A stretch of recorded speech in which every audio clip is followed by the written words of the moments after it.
사무엘상 4장 1절입니다. 사무엘의 말이 온 이스라엘에 전해졌다. 이스라엘이 나가서 블레셋 사람들을 맞아 싸우려고 에베네셀에 진을 쳤고 블레셋 사람들은 아벡에 진을 쳤다. 블레셋 사람들이 이스라엘을 대항하여 대열을 갖추고 싸움을 벌였는데 이스라엘이 블레셋 사람들에게 패하였고 블레셋 사람들은 전쟁터에서 이스라엘 병사를 4,000명가량 죽였다. 백성이 진으로 돌아오자 이스라엘의 장로들이 말하기를 왜 여호와께서 오늘 우리를 블레셋 사람들 앞에서 패하게 하셨을까? 우리가 여호와의 언약궤를 실로에서 가져와 우리 가운데 두어 우리 원수들의 손에서 우리를 구하게 하자 하니 백성들이 사람들을 실로에 보내어 두룹 사이에 앉아 계신 만군의 여호와의 언약궤를 가져왔는데 그때에 엘리의 두 아들 홈리와 비느하스는 하나님의 언약궤와 함께 있었다. 여호와의 언약궤가 진으로 들어올 때 온 이스라엘이 큰 환호성을 지르니 땅이 진동하였다. 블레셋 사람들이 그 환호성을 듣고 말하기를 히브리 사람의 진에서 나오는 이 큰 환호성이 무엇이냐 하다가 여호와의 궤가 진으로 들어온 것을 알게 되었다. 블레셋 사람들이 두려워하여 말하기를 신이 그 진에 들어왔다 하고 또 말하기를 우리에게 화가 미쳤다. 전에는 이런 일이 없었다. 우리에게 화가 미쳤으니 누가 이 강한 신들의 손에서 우리를 구원하겠느냐?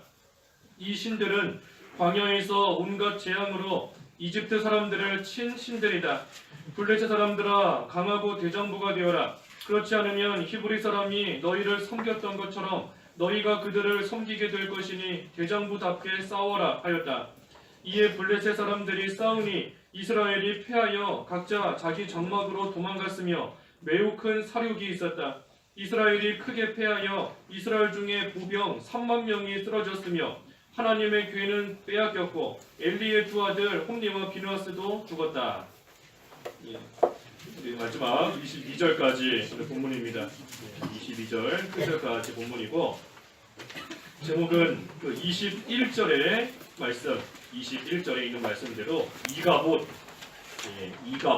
이가봇이 오늘 말씀의 제목입니다. 21절에 아이 이름을 이가봇이라 부르고 말하기를 영광이 이스라엘에게서 떠났다라고 하였으니 이는 빼앗긴 하나님의 궤와 또 그 여자의 시아버지와 남편 때문이었다.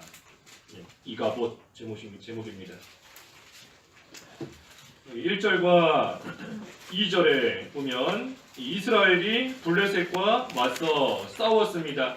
그때 이스라엘은 에베네셀에 진을 쳤고 블레셋 사람들은 아벡에 진을 쳐서 서로 대항하여 싸웠는데 누가 이겼죠? 블레셋이 이긴 겁니다. 2절에 보니 이스라엘이 블레셋 사람들에게 패하였고 블레셋 사람들은 전쟁터에서 이스라엘 병사를 4,000명가량 죽였다. 이 큰 전쟁이었습니다. 이 전쟁에서 이스라엘이 패배하여서 4,000명이나 되는 많은 사람이 한 자리에서 지금 다 죽었습니다. 큰 패배예요. 하나님께서 왜 패하게 하셨을까? 왜 패하게 하셨을까? 3절 읽어주십시오. 3절 백성이 진으로 돌아오자 이스라엘의 장로들이 말하기를 왜 여호와께서 오늘 우리를 블레셋 사람들 앞에서 패하게 하셨을까? 우리가 여호와의 언약궤를 실로에서 가져와 우리 가운데 두어 우리 원수들의 손에서 우리를 구하게 하자 하니 백성이 진으로 돌아왔습니다. 패하고 나서 그러자 장로들이 말했어요. 왜 여호와께서 오늘 우리를 블레셋 사람들 앞에서 패하게 하셨을까? 이 어려움을 만났을 때에 하나님께서 이 어려움을 왜 만나게 하셨을까? 우리로 하여금 왜 패하게 하셨을까? 하고 생각하며 나아가는 것은 잘하는 겁니다. 좋은 일이에요. 그래서 우리도 어떤 일을 만날지라도 그 가운데 있는 하나님의 뜻을 발견하고자 또 힘쓰는 겁니다. 하나님께서 왜 이런 일 만나게 하셨을까? 왜 어려움 당하게 하셨을까? 왜 병에 걸리게 하셨을까? 하나님의 선하신 뜻이 무엇일까? 그것을 잘 찾아서 그대로 행하려고 하나님이 기뻐하시는 일, 하나님이 원하시는 일, 그것을 찾아서 그대로 순종하며 나아가는 모습, 이것은 참으로 좋은 일이고 귀한 일인 겁니다. 그런데 이 하나님께서 왜 패하게 하셨을까 하면서 뜻을 찾는 것은 잘한 일이지만 그 해결책이 잘못되었습니다. 3절 하반절에 보니 우리가 여호와의 언약궤를 가져오자. 그래서 우리 원수의 손에서 그것이 우리를 구하게 하자. 이것은 지금 바로 하지 못한 겁니다. 왜냐하면 이 이스라엘이 지금 전심으로 하나님을 찾고 있는 그러한 상황이 아닙니다. 전심으로 하나님을 찾지도 않고 하나님을 진정으로 사랑하지도 않고 하나님을 의지하지도 않는 그러한 가운데 있는데 그러면서도 언약궤만 가져오면 이길 줄로 생각하는 겁니다. 마음은 하나님께로부터 돌아서 있고 온전한 모습으로 하나님 섬기지 않으면서도 그저 언약궤만 있으면 실로에 가서 언약궤만 가져오면 그것이 우리로 하여금 이기게 할 것이다 하며 생각하는 것, 이것은 잘못된 겁니다. 이스라엘의 현재 상태가 이와 같습니다. 이와 같아요. 그러니 우리 지난주에 보았지만 그 3장 1절에 이 당시에는 여호와의 말씀이 희귀하고 환상도 자주 나타나지 않았다 그랬습니다. 이스라엘의 지금 상태가 이와 같으니 전심으로 하나님 섬기지 않으면서 형식적으로만 하나님을 섬기고 나아가니 하나님의 말씀도 희귀해지고 하나님께서 환상도 보여주시지 않으며 뜻도 알려주시지 않는 그러한 깜깜한 그러한 시대가 되어버린 겁니다. 왜 이렇게 되었나? 우리 계속해서 앞에서 본 것처럼 제사장은 그저 아들들만 사랑하고 죄인 줄 알면서도 책망하지 않고 죄인 줄 알면서 하나님의 심판이 임한다는 것을 뻔히 알면서도 회개하지 않고 나아가니 여러 백성들의 모습도 그와 별반 다를 바가 지금 없는 겁니다. 그래서 하나님을 잘 섬기지 않으면서 그저 언약궤만 있으면 잘 되는 줄로 생각하고 나아가는 겁니다. 오늘날도 똑같아요. 우리가 진정으로 하나님 섬기지 않으면서 그저 교회만 왔다 가면 잘 되는 줄로 진정으로 하나님 사랑하지 않으면서 그저 여러 가지 일들 참여하기만 하면 그저 직분을 받기만 하면 잘 되는 줄로 집에 성경 구절만 적어놓으면 그 액자 붙여만 놓으면 하나님이 저절로 복 주는 줄로 여러 가지 진정으로 하나님 섬기는 모습이 없으면서 그저 형식적으로만 나아가며 그러면서도 하나님이 복 주신다, 잘 되게 해주실 것이다 하고 생각하고 나아가는 그러한 모습인 겁니다. 하지만 아무리 그와 같이 해도 아무리 교회에 왔다 갔다 하고 아무리 직분을 가지고 있고 아무리 봉사 참여하고 뭐 한다 할지라도 진정으로 하나님께 돌아오지 않고 섬기지 않으면 하나님이 기뻐하시지 않습니다. 이사야 1장 한번 읽어볼까요? 이사야 1장 13절 한 절만 읽어주십시오. 이사야 1장 13절 13절 헛된 재물을 더 이상 가져오지 마라. 분향은 내게 혐오스럽고 초하루 제사와 안식일과 교회로 모이는 것도 그러하니 거룩한 집회를 열면서 악을 행하는 것을 내가 견딜 수 없다. 헛된 재물 더 이상 가져오지 마라 했습니다. 가져오지 마라. 아무리 분향하고 아무리 초하루 제사 안식일 또 여러 대회 집회로 모인다 할지라도 그러면서 악을 행하고 있으니 하나님께서 내가 견딜 수 없다 했습니다. 내가 견딜 수 없다. 거룩한 집회를 열면서도 악을 행하는 거 견딜 수 없다. 하나님께서 혐오스럽다 했습니다. 혐오스럽다. 더 이상 그런 거 내 앞에 가져오지 마라 하고 말씀하시는 겁니다. 그러니 이스라엘 백성이 정말로 하나님을 사랑하며 잘 섬기지는 않고 그저 지금 형식적으로만 하나님 섬기고 형식적으로만 언약궤에 있으면 된다 하는 그러한 가운데 있는 겁니다. 하나님을 귀하게 여기기 때문에 언약궤를 귀하게 여기는 겁니다. 하나님을 사랑하니 언약궤를 귀하게 여기는 거예요. 그런데 그러지는 않고 그저 하나님 사랑하지도 않으면서 언약궤만 귀하게 여긴다. 하나님 기뻐하시지 않는 겁니다. 언약궤 말 그대로 이 그 교회 상자인데 그 언약궤 안에 뭐가 들어있지요? 언약궤 안에 그렇죠. 십계명 두 돌판이 들어있고 또 뭐가 들어있죠? 그렇죠. 만나 한 오멜 담은 항아리가 들어있고 또 아론의 쌍난 지팡이 그 세 가지가 들어있습니다. 이 언약궤는 하나님의 임재를 나타냅니다. 하나님의 임재를 상징하는 거예요. 하나님께서 실제로 그 언약궤 안에 계시는 게 아닙니다. 하나님이 천지 안 계신 곳이 없는데 무소부재하신 하나님인데 그 한낱 언약궤 안에 상자 안에 하나님이 계시겠어요? 그런 하나님이 아니신 겁니다. 이 언약궤는 하나님이 함께 하신다. 하나님이 이 자리에 계신다. 임재하신다 하는 것을 상징하는 겁니다. 그러니 그 언약궤를 앞세우고 이스라엘이 나갔을 때에 하나님의 능력의 역사가 나타나는 겁니다.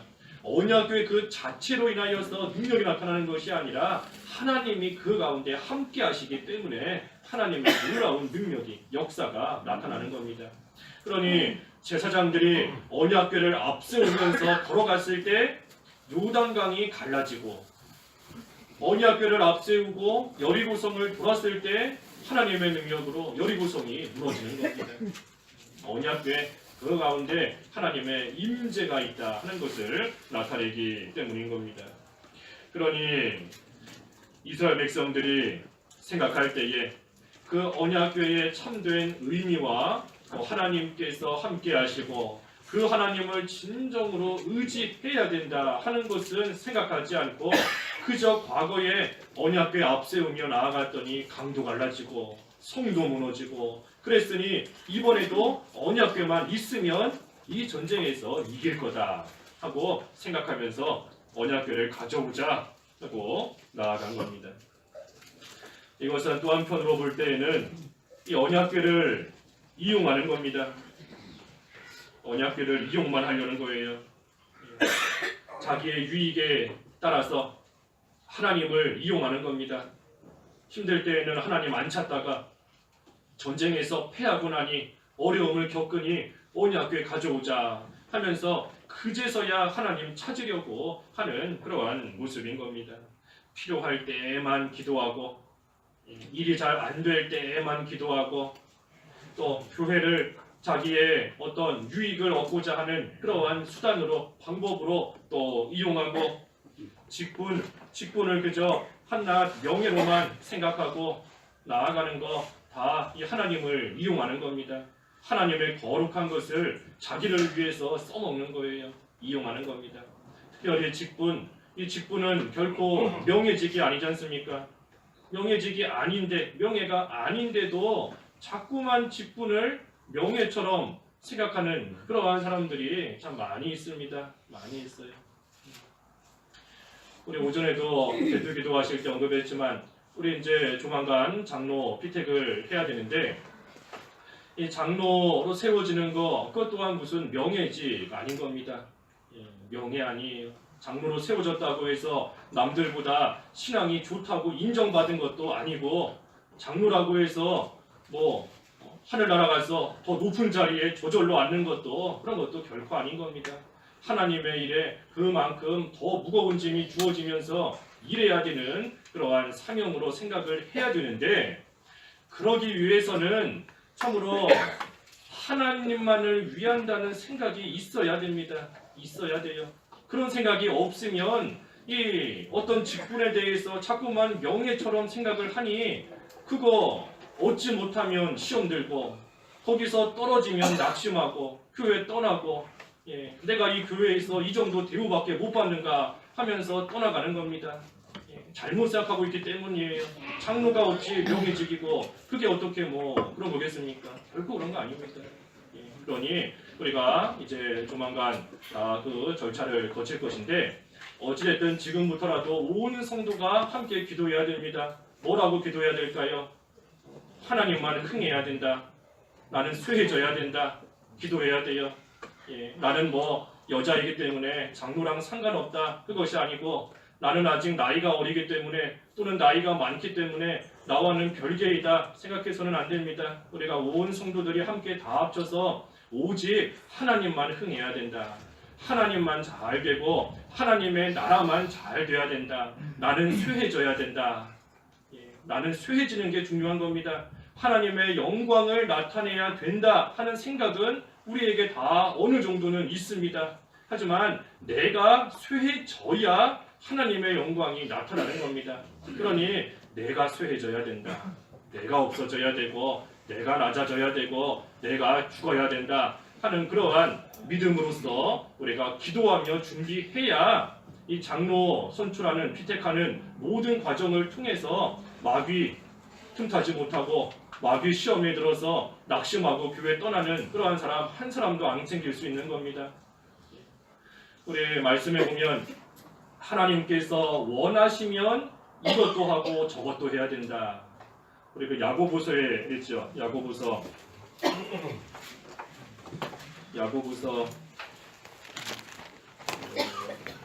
4장 15절 읽어주십시오. 15절 도리어 너희는 말하기를 주께서 원하시면 우리가 살기도 하고 이것이나 저것을 할 것이다 라고 해야 한다. 주께서 원하시면 우리가 살기도 하고 또 이것이나 저것을 할 것이다.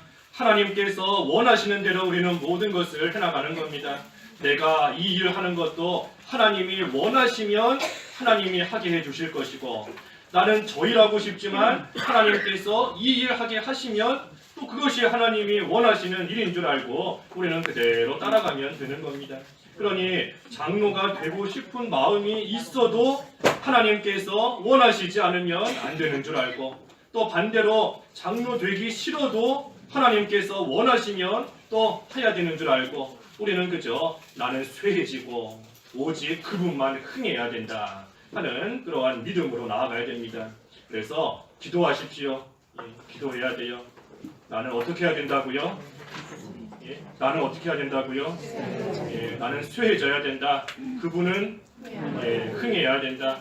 오직 나는 쇠해지고 그분만 흥해야 된다 하는 그러한 생각으로 나아가야지. 그렇지 않으면 우리가 자꾸 교회 일을 어떤 명예처럼 무슨 영광처럼 뭐 존귀해지는 것처럼 사람들에게 인정받는 그러한 것처럼 생각하고 나아가다가 결국은 나는 흥해지고 그분은 쇠해져도 된다. 그러한 모습이 되버릴 수밖에 없는 겁니다. 나는 흥해져야 된다. 하지만 그분은 쇠해져도 상관없다. 쇠해져도 상관없다. 모르겠다. 그렇게 되면 안 되는 겁니다. 그래서 교회 일, 이 명예직 아닌 겁니다. 명예직. 하나님의 일을 자기를 위해서 쓰면 안 되는 겁니다. 자기 이익을 위해서 하나님을 이용해 먹으면 안 돼요. 지금 이스라엘 백성들은 본인들이 전쟁에서 패하자 이 언약궤를 이용하려고 하는 겁니다. 하나님을 본인들의 일에 지금 이용하려고 하는 겁니다. 그래서 4절에 사람들을 실로로 보내서 이 언약궤를 가져왔는데 그때 엘리의 두 아들 홈리와 비느하스도 함께 왔습니다. 그래서 언약궤가 진으로 들어오니 5절에 온 이스라엘이 큰 환호성을 지르며 땅이 진동할 정도로 환호하고 소리를 치고 나아간 겁니다. 언약궤가 왔으니 우리가 반드시 이길 거다. 언약궤가 들어왔으니 우리가 이 전쟁에서 비록 패했지만 지금부터는 이길 것이다 하면서 아주 좋아서 소리치고 환호하며 땅이 진동할 정도로 나아가는 겁니다. 그때 블레셋 사람들이 그 환호성을 들었습니다. 들으면서 이 소리가 무슨 소리냐 하다가 여호와의 궤가 진으로 들어온 것을 알게 되었다. 그러니 7절에 블레셋 사람들에게 두려운 마음이 생겼습니다. 신이 그 진에 들어왔다. 우리에게 화가 미쳤다. 누가 이 강한 신들의 손에서 우리를 구원할 수 있겠는가? 이 신들은 광야에서 온갖 재앙으로 이집트 사람들을 친 신들이다 하면서 지금 두려워하고 있는 겁니다. 이 블레셋 사람들이 하는 말을 들어보면 이들이 하나님에 대해서 잘 알고 있습니다. 하나님에 대해서 잘 알고 있어요. 이스라엘이 섬기는 신들이 광야에서 많은 재앙을 내려서 그곳에 있는 민족들을 다 재앙으로 쳤다. 또 이집트 사람들을 재앙으로 친 그러한 신이다 하는 거 이 블레셋 사람들이 지금 잘 알고 있는 겁니다. 하지만 알기는 알지만 그래서 두려워하기도 하지만 섬기지는 않습니다. 하나님에 대해서 잘 알고 그 하나님이 재앙을 내리시는 분이다 하는 것도 잘 알고 있으면서 그러면서 섬기지는 않아요. 그저 두려워만 하고 무서워만 하고 있는 겁니다. 그러니 이것을 보면 이 아는 게 다가 아닙니다. 아는 게 다가 아니에요. 안다고 해서 그걸로 다 되는 것이 아닌 겁니다. 아는 것이 물론 시작이지만 아는 거 안다. 들어야 알고 알아야 믿을 수 있는 겁니다. 아는 것이 시작이지만 하지만 그 아는 것에서부터 믿는 것으로 넘어와야 됩니다. 아는 데서 그치면 소용이 없어요. 아는 데서 그치는 것이 아니라 믿는 것으로 믿는 대로 넘어와야 된다. 그렇지 않으면 아무리 잘 알고 있다. 하지만 그 아는 모든 것이 헛것일 수밖에 없습니다. 알면 뭐 하겠어요? 믿지를 않는데. 알면 뭐 하겠어요? 그대로 살지를 않는데. 아는 것이 아무 소용이 없는 겁니다. 밥을 먹어야 산다. 잘 알지요? 잘 알아요. 근데 알기는 아는데 밥을 안 먹는다. 뭐 살 수 있을까요? 못 사는 겁니다. 밥 먹어야 산다는 거 알지만 알면 먹어야 사는 겁니다. 알기만 하고 있는다고 해서 저절로 배부르고 저절로 뭐 살 수 있는 거 아니지 않습니까? 아는 데서 그치면 안 돼요. 우리 자녀가 예수님에 대해서 잘 알고 있다. 우리 가족이 비록 지금은 교회 안 나오지만 예수님에 대해서 알고 있다. 아는 데서 그치면 아무 소용 없는 겁니다. 아는 데서 그치는 게 아니라 믿는 대로 넘어와야 된다. 믿는 데까지 와야 되는 겁니다. 예수님이 가장 귀하다. 마리아가 향유를 부은 것처럼 예수님이 가장 귀하다. 알고는 있고 찬송도 부르지요. 예수님보다 더 귀한 거 없다. 잘 알고 있는 겁니다. 예수님을 위해서 헌신해야 된다. 잘 알고 있지만 실제로 믿는 데까지 행하는 데까지 넘어오지 못하고 거기에만 머물러 있으면 안 되는 겁니다. 아는 것은 오늘 본문에 보니 블레셋 사람들도 잘 알고 있습니다. 블레셋 사람들도 아는 것은 잘 알아요. 심지어 악령도 하나님에 대해서 잘 알고 있는 겁니다. 잘 알아요. 하지만 섬기지는 않는 겁니다. 그러니 우리도 무엇이든지 하나님의 말씀 아는 데서 그치면 안 되고 어떻게 하든지 믿고 행하는 데까지 이르러야 됩니다. 그래서 9절부터 보니 이 블레셋 사람들이 무서워서 이제는 더욱더 단결했습니다. 단결. 우리가 강하고 대장부가 되어야 된다. 그렇지 않으면 패할 수밖에 없다 하면서 더욱더 단결하여서 이스라엘과 싸웠습니다. 그러니 그 결과 10절의 말씀대로 이스라엘이 또 패했습니다. 보병이 3만 명이 죽었고 아까 처음 전쟁은 몇 명이 죽었죠? 4천 명. 처음에는 4천 명이 죽었는데 이번에는 언약궤를 가지고 왔더니 3만 명이 죽은 겁니다. 3만 명이 죽고 하나님의 궤는 빼앗기고 엘리의 두 아들 홈니와 피느하스는 죽었다. 이스라엘이 기대한 것과는 정반대의 결과가 나왔습니다. 언약궤가 왔으니 이제는 승리할 줄로 믿었지만 오히려 언약궤가 없을 때보다 더 많은 숫자가 거의 뭐 한 10배, 8배, 9배 되는 더 많은 사람의 숫자가 다 죽었고 또 궤는 빼앗기고 제사장의 두 아들은 죽고 비참한 가운데 빠진 겁니다. 그러니 12절과 13절 읽어주십시오. 12절 그날에 베냐민의 한 사람이 진영에서 달려가 실로에 도착했는데 그의 옷은 찢어졌으며 그의 머리는 흙을 뒤집어 쓰고 있었다. 그가 도착했을 때 엘리가 길 옆에서 의자에 앉아 살펴보고 있었으니 이는 그의 마음이 하나님의 궤를 염려하고 있었기 때문이었다. 그런데 그 사람이 성읍에 도착하여 보고하니 온 성읍이 울부짖었다. 예, 엘리가 이 길 옆에서 의자에 앉아 이렇게 살펴보고 있었다. 왜냐하면 그의 마음이 하나님의 궤를 염려하고 있었기 때문이다. 이걸 보면 이 엘리 제사장이 하나님의 일을 아주 생각하지 않는 그러한 사람은 아닙니다. 예, 지금 전쟁이 일어났고 언약궤도 그 가운데로 나아갔다.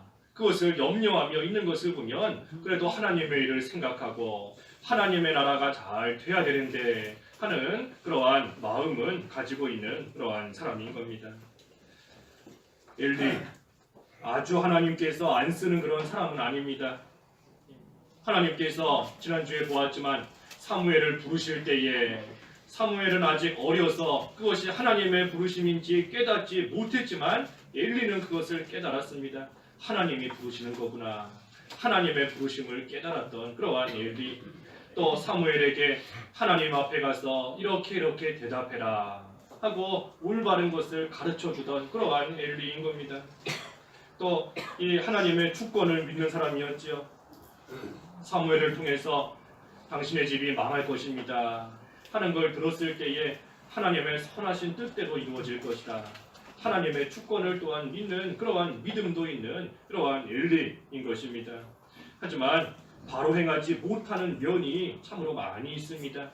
하나님의 뜻도 깨닫고 남도 잘 가르치고 하나님의 주권도 믿는다. 하지만 정작 자기 자신은 만들어지지 못하고 자기 자신에게는 부족한 면이 너무 많은 그러한 사람 엘리인 겁니다. 아들이 우상이 되고 죄인 줄 알면서도 용납하고 회개하지 않고 회개할 기회를 주시는데도 회개하지 않고 나아가는 겁니다. 이러지도 저러지도 못하고 뜨뜻미지근한 그러한 상태예요. 뜨뜻미지근한 상태. 요한계시록 3장 15절 라오디게아 교회에 대한 책망이지요. 요한계시록 3장 15절 읽어주십시오. 15절 내가 내 행위들을 알고 있으니 너는 차지도 않고 뜨겁지도 않다. 내가 차든지 뜨겁든지 하기를 바란다. 예, 요한계시록 3장 15절 내가 내 행위들을 알고 있으니 너는 차지도 않고 뜨겁지도 않다. 내가 차든지 뜨겁든지 하기를 바란다. 예, 이러지도 저러지도 않고 미지근한 그러한 상태에 있는 겁니다. 뜨거운 거, 차가운 거, 뭐가 좋은 거지요? 뭐 어떻게 하라는 거지요? 뜨거운 거, 차가운 거 어떻게 하라는 거죠? 뭐가 좋은 겁니까? 뭐가? 대답해 보십시오. 뭐가 좋은 거예요? 뭐가?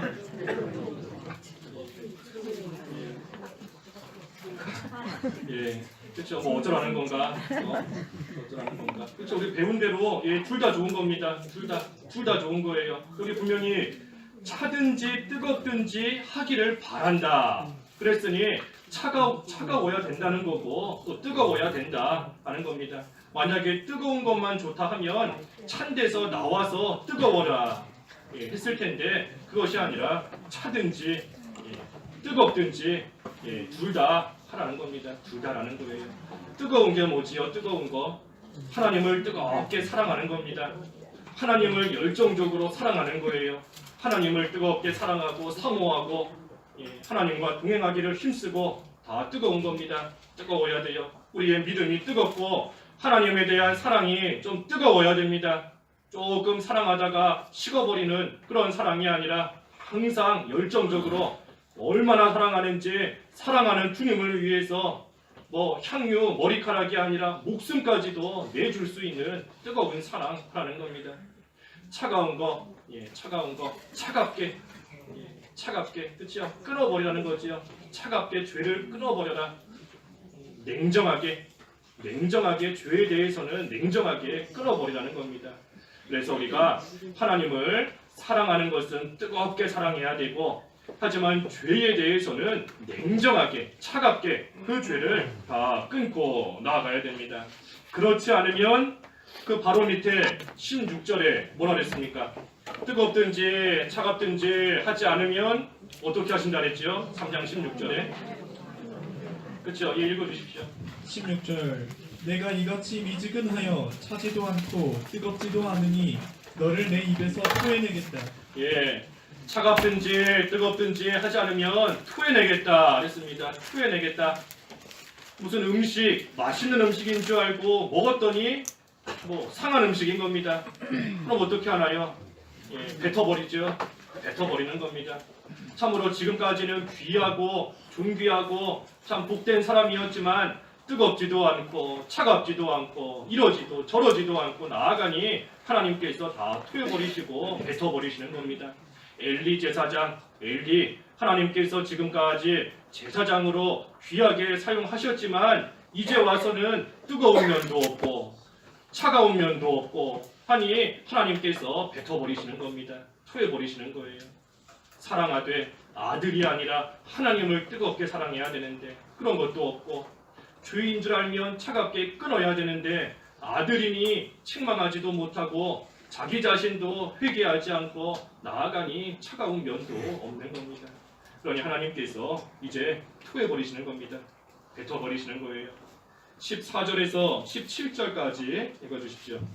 14절 엘리가 울부짖는 소리를 듣고 말하기를 이게 무슨 소란이냐 하니 그 사람이 빨리 와서 엘리에게 보고하였다. 그때 엘리는 98세여서 눈이 어두워 볼 수 없었다. 그 사람이 엘리에게 말하기를 저는 진영에서 돌아왔습니다. 저는 오늘 진영에서 도망 나왔습니다 하니 엘리가 말하기를 내 아들아 일이 어떻게 되었느냐 라고 하였다. 소식 전하는 자가 대답하여 말하기를 이스라엘이 블레셋 사람들 앞에서 도망했습니다. 백성 가운데 큰 사륙이 있었으며 제사장님의 두 아들 홈니와 비느하스도 죽었고 하나님의 궤도 빼앗겼습니다 라고 하니 예, 이 전쟁에서 한 사람이 달려와서 소식을 전하니 온 성읍이 울부짖었습니다. 그때 엘리가 그 소리를 듣고 이게 무슨 소란이냐 하니 그 사람이 엘리에게 와서 보고했습니다. 그때 엘리는 98세였다. 예, 98세였다. 그래서 그 사람이 쭉 엘리에게 보고하는 겁니다. 예, 진영에서 도망왔습니다. 그런데 이스라엘이 블레셋 사람들 앞에서 도망하고 백성 가운데 큰 사륙이 있었고 당신의 두 아들 홈니와 비느하스도 죽었고 하나님의 궤도 빼앗겼다 하고 있었던 모든 비참한 일들에 대해서 쭉 다 보고를 하였습니다. 이 하나님께서 예언하신 대로 다 된 겁니다. 하나님이 예언하신 대로 된 거예요.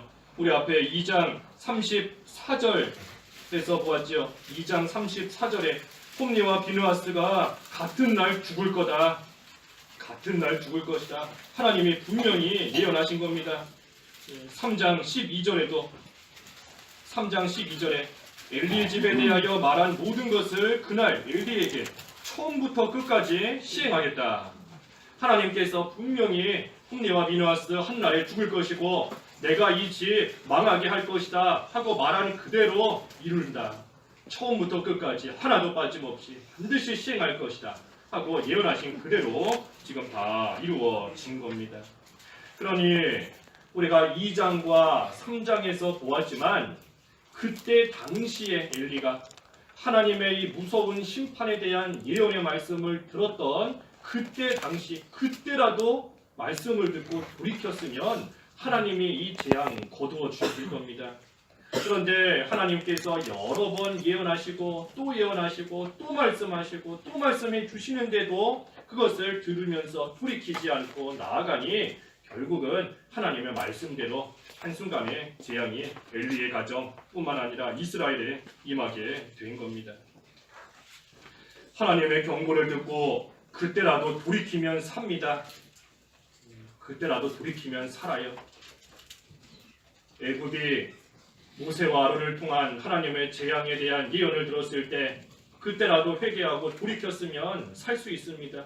하지만 끝까지 돌이키지 않고 계속해서 나아가니 결국은 이 재앙 저 재앙 쭉 나가다가 마지막에는 결국 장자까지 죽는 그러한 큰 재앙까지 다 받게 된 겁니다.